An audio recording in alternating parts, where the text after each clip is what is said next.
prison state, a cruel dictatorship. These are some of the terms used by US President Donald Trump to refer to North Korea and Kim Jong-un during his speech at the National Assembly of South Korea. Roughly a week after that, on November 13th, a 24-year-old North Korean soldier defected to South Korea across joint security area to escape that cruel dictatorship at the risk of his own life. The soldier suffered a critical gunshot wound, but more than anything, his already poor health condition prompted widespread shock in South Korea. This has provided another glimpse at life inside Kim Jong-un's oppressive and despotic regime, in which people are cut off from the outside world and suffer from hunger and human rights violations. Today on Peninsula 24, we'll delve into human rights abuses in North Korea and some possible solutions. Let's get rolling.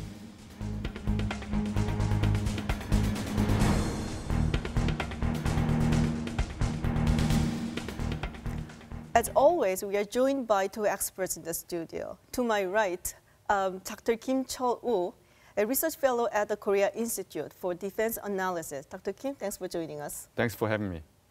And we are also joined by Joanna Hosaniak, a human rights activist from Poland and the deputy director of the Citizens Alliance for North Korean Human Rights. It's great to have you on our show. Thank you. So on the 13th of this month, a North Korean soldier defected to South Korea across the joint security area, and he was seriously injured along the way, being shot 5 times, I heard. But more seriously, what was really shocking was he was suffering from a severe parasitic infection. 저도 외과 의사 생활 시작한 지가 20년이 훨씬 넘는데 이런 거는 정말 교과서적으로나 볼 수 있었고 남한 사람들한테서는. So, I mean, we can think that a North Korean soldier in the front line is actually a little true. Yes, indeed. Yet, I mean, this man has such a severe health issues. Then, you know, it doesn't mean that ordinary North Korean citizens, they are actually having a tougher situation. Yes, I think this very symbolic North Korean soldiers' defection through the DMZ, not just throughout the 150-mile, DMZ zone, joint security area, the joint security, the symbol of the division of the division and agony of the Korean Peninsula. He defected through the JSA with the live footage of the CCTV is catching on his every move. And after his rescuing from the deadly scene to the at the hospital, renowned trauma surgeon Dr. Lee Guk-jung was surprised to find out the intestinal worms that symbolize again the reality of the North Koreans' malnutrition, undernourishment, and even starvation. Even his whole body was the kind of the facade and the reality of the North Koreans' problems. We usually perceive the North Koreans' malnutrition as children's problems or women's problem, but even elite soldiers have suffered these kind of problems. What prompted him to defect to South Korea?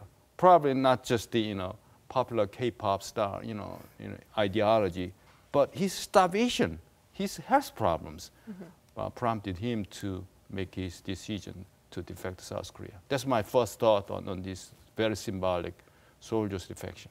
Well, I mean, because this is a soldier and front line, the JSA, so we can think that he should have been, must have been fed much better than ordinary citizen of North Korea. But he was under that, serious health condition. That means it's much severe and much more serious and horrible for the North Korean ordinary people. Yes, it's true. And I would also agree that it's symbolic, but in a sense that, instead of food in his stomach, there were parasitic worms in his stomach. And it symbolizes really the parasitic nature of the North Korean regime in reality that lives off the profits that are generated by the society, hard work of people. And North Korean regime only enriches itself at the cost of these people that don't have enough to eat and have to give whatever they earn actually to the regime, but receive instead nothing. Theoretically, North Korean regime is a state that should provide food and other necessities to its citizens, but it has stopped long time ago. And I have made interviews in the summer and fall with North Korean women and men that defected recently to North Korea. One of the women who was in submarine area, she mentioned that there was a very privileged hospital, but they didn't really go to that hospital. Who goes there then? So it's really for the top class of the military personnel. However, for example, there are many companies in Pyongyang these days that are military companies that send the soldiers, for example, to the mines in order to excavate gold, which is a very popular commodity in China, and they benefit from that. They sell this profit, but they send soldiers for free. And also people working in those companies, they are military personnel, and even though they receive salary, for example, let's say 4,000 won, which is not even enough to buy 1 kilogram of corn per month, they have to provide money to the regime because the regime knows that on the side they also earn profit. So each level has a certain quota, and the woman that I interviewed, she had to provide $5,000 a year, while her bosses had to provide $15,000 or $50,000. It's the same that is going down to the market. If women earn money at the market, somebody comes to take taxes from them, collect everyday taxes for the sitting tax.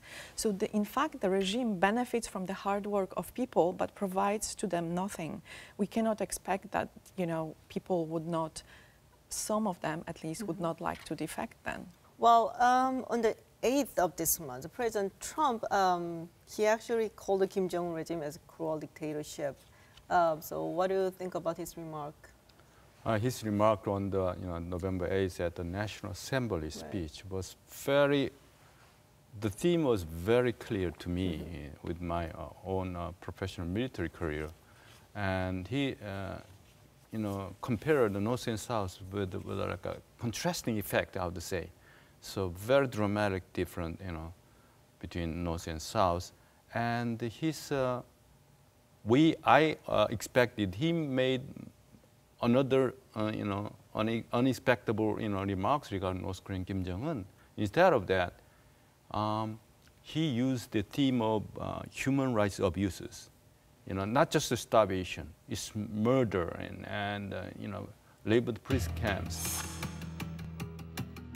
An estimated 100,000 North Koreans suffer in gulags, toiling in forced labor, and enduring torture, starvation, rape, and murder on a constant basis. North Korea is not the paradise your grandfather envisioned. It is a hell that no person deserves.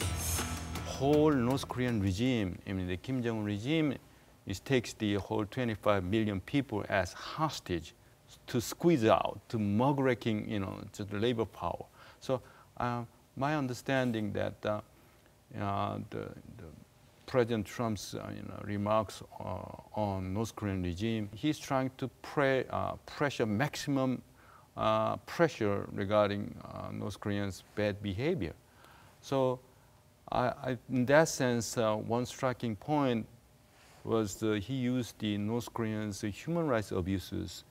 We, the international society, would not or could not tolerate this kind of undescribable human disaster, what is happening right now in North Korea.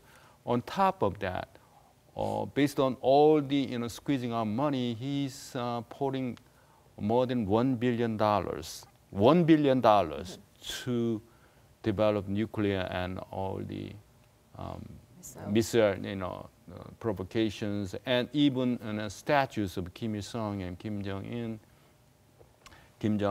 And so over whole society of North Korea is like a cult system. But if there's a maximum pressure, usually they say the economic sanction, it may further deteriorate the situation of North Korean people. that's already suffering from But one thing hunger. is very clear is with my own experience to interview and correspond with a lot of former military background and North Korean defectors. Throughout the 1990s, arduous March period, they know how to figure out to survive under this extreme situation. So the regime itself can muddle through these kind of hard economic sanctions, but people, almost like more than half of the 25 people is just suffering from starvation, but people can survive with the whatever hardships. So particularly Jangmadang, which is like a North Korean version of a small market, or more than 300 Jangmadang spreading out, which means if there is just benefits or opportunities, they can go through whatever hardships. So it's very peculiar situation happening in North Korea. They are trained, accustomed to getting a lot of government's assistance, but without that, they know how to figure it out to go through these economic or survival struggles to their own wisdoms and family-oriented corporations. So in that sense, even the another level of extreme or maximum pressure might have kind of loopholes or North Korean version of how to get through those kind of economic or maximized sanctions. As also mentioned here, the average North Korean learned how to survive despite of the North Korean policies of providing something. They know that the North Korean regime will never provide anything for them, and they have to resort on their own. So they've learned their ways to cope. Coping mechanisms are there, and they know somehow how to survive. When I interviewed already over 40 women and men this summer, nobody mentions that there were a death because of malnutrition or disease due to malnutrition in recent years in their families. All of them said that the situation has improved economically, but we have to remember that these are people who know how to really take care of themselves and their families. We are not, and these are also people who have enough resources to pay off brokers and take out their families out of North Korea. But we don't know what is the situation at the bottom of the society, those that cannot trade on the market, those that do not have this kind of resources, and we have no access, and UN agencies also have very restricted access to those. Well, it's partially relieving and partially sad. And speaking of which, how seriously does international community take the situation in North Korea? To figure it out, we have two experts connected. First, Phil Robertson, Deputy Director of Human Rights Watch's Asia Division. Hi, Mr. Robertson. It's good to have you on the show. Hi, how are you? And also, we have Michael Kirby connected, former chair of the United Nations Commission of Inquiry on Human Rights in DPRK. Hello, and thank you for joining us. Thank you for interviewing me on this important subject. Well, recently tensions between the United States and North Korea is escalating. And why is it so important to raise the issues of human rights abuses in North Korea at this point? It's necessary to do a number of things at the same time. First, it is necessary to try to stop the proliferation of the spread of nuclear weapons. This is an extremely dangerous development in the international community. That's why it's extremely urgent that the Security Council should address the security issues. However, in the report of the Commission of Inquiry, which I chaired, we produced evidence which is compelling evidence of very large numbers of people in detention camps and suffering many human rights abuses in North Korea. Crimes against humanity are defined as crimes in which the perpetrator shocks the conscience of mankind kind. That means the crimes are so awful and involve such suffering and loss of life, violence, that the conscience of humanity is shocked. The Commission of Inquiry found that there were many such crimes in the case of North Korea, and therefore that question should be referred to the Security Council, considered by a prosecutor, and if a sufficient case was established, the matter should be brought to the International Criminal Court. That is still my opinion. Well, let me ask you the same question, Mr. Robertson. So why is it so important to raise the human rights issues in North Korea at this point? Well, the issue of human rights in North Korea is central because you have to ask yourself, how is Kim Jong-un able to maintain power when the people's lives are so miserable? You know, if you have a you have a staff sergeant based at the DMZ, fleeing across the border, you know, he's got hepatitis B, he's got other infections, he's got parasites.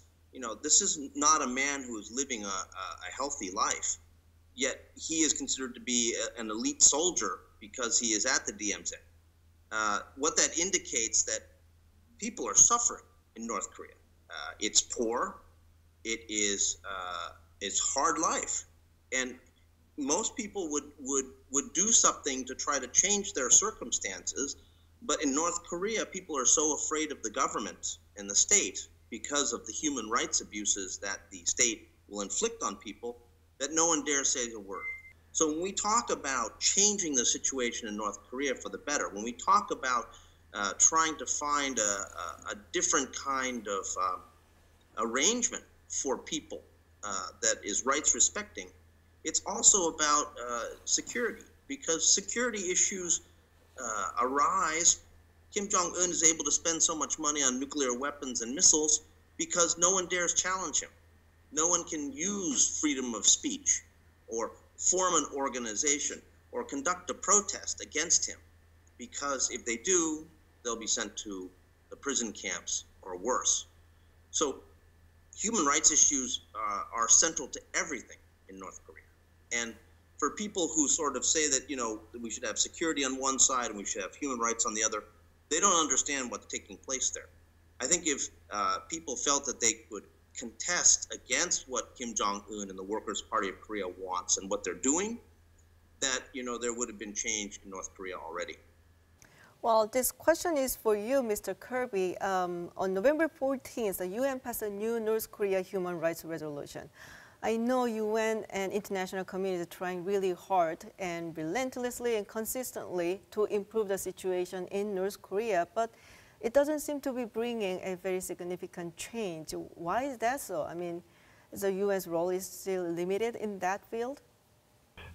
North Korea, for the first time, is now participating in Universal Periodic Review.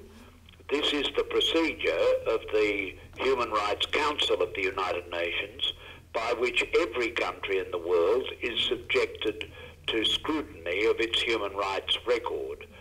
Originally, North Korea did not cooperate, but since the COI report, it has been cooperating, and that is a good thing. As well, North Korea has ratified the International Disabilities Convention, and it has accepted the rapporteur of the United Nations on disabilities to come and visit North Korea. The better treatment of people with disabilities in North Korea is a good thing, and that has happened as a result of the recommendation and report of the Commission of Inquiry and of the Human Rights Council. So that these and other developments show that you can have an impact and that the United Nations can help to change and turn around the condition in North Korea. Okay, well, thank you, gentlemen, for sharing your insight. So you're a human rights activist and worked a lot on the North Korea's human rights the situation. So you probably know a lot about how serious it is and the reality as well. So what do you think about the comments made by Mr. Robertson? Nuclear issues, human rights issues, peace and security, they always go hand in hand. The UN system was invented in order to prevent great wars, but also to prevent the genocide as it happened during the Second World War. We have to remember that we cannot just only talk about, you know, improving economic situation and it will get better. Send them food and it will get better. No. This is a regime where when we don't stress human rights issues and when we don't, you know, hold North Korea accountable for what it's doing inside, the situation will be deteriorating for its people. And this is why we have to really, international community has to pay even more attention to human rights issues than the nuclear issues, because they are so interrelated in North Korea. So some people say that North Korea is a human rights violation and can seriously harm the Kim Jong-un regime, and also it can damage his justification for nuclear weapons program and the regime itself, some say. So now the international community is denouncing its human rights situation, I think more than ever. So will it have any tangible effect on that, I mean, changing the behavior or any the situation improvement right now? I think we put too much hope into the UN system itself. UN system cannot solve, or international community cannot solve the problems on the ground in North Korea. The North Korean regime has to be willing to admit that it has the problems, face them squarely, and start improving, you know, make policies to improve. Also, I went in November, we have been monitoring, as Judge Kirby mentioned, that North Korea started belatedly, because of the pressure after COI, submit its reports. It voluntarily acceded to certain human rights treaties, like the Treaty on Children's Rights or Women's Rights, and should go through review every now and then, but it stopped. It stopped its obligations to the UN system. And after this pressure, it submitted belated reports. They said they don't have domestic violence at home. When you have this kind of schizophrenic state, in denial of what you have on the ground, then nothing will change on the ground. You really have to face the policies. And it's up not to international community. International community can only put pressure on North Korea and can point out where we know the problem exists. The North Korean regime has to invest these resources instead of military into developing its country, into, for example, making certain policies on domestic violence, educational policies, or expanding, you know, hospitals, or providing training more women that could attend to women that are being abused. So this is bizarre kind of schizophrenic situation. I think this is up to the North Korean regime to solve this situation, to solve its own problem. What do you think? I mean, do you think still international community can do something? And Joanna's comment, gave me a very, thoughtful, second, thinking about, where comes the regime, endurance. I mean, the regime survivability. It's from the outside perspective. It should have, collapsed, but with some reason, they've gone through this kind of situation. So my point is that Pyongyang, Kim Jong-un, and his colleagues and his elite groups, make them poor and make them like a hostage, like slaves to control. In that sense, the international community should put the pressure, not just, the top 10 keywords is not just North Korean missile or nuclear problem or Kim Jong-un. The human life, the life itself, like a Surgeon Kim and Lee Guk-jung mentioned, saving life is the essence of the human rights. So in that sense, international community should put more, pressure to Kim Jong-un regime top and strangulizing the regime's influx of the money. But still, we have to consider the general public suffering and that legitimacy comes from the, they are doing this hardship and hard-earned, nuclear status to save and to increase the Byungjin line, simultaneous pursuit of the economy and military. So in that sense, we have to destroy, not just to misrun, destroy their logic, ideology of their legitimacy and their justification, whatever hardship they are suffering, willingly suffer for the better future. I see. Well, it's really a sad story, and it's sadder that there's nothing much we could do, just sit and wait the situation to improve. Well, thank you, Ms. Hosaniak, and thank you, Dr. Kim, and thank you all for staying with us. We'll be back next week with new and hottest issues surrounding the Korean Peninsula on Peninsula 24. Till then, take care.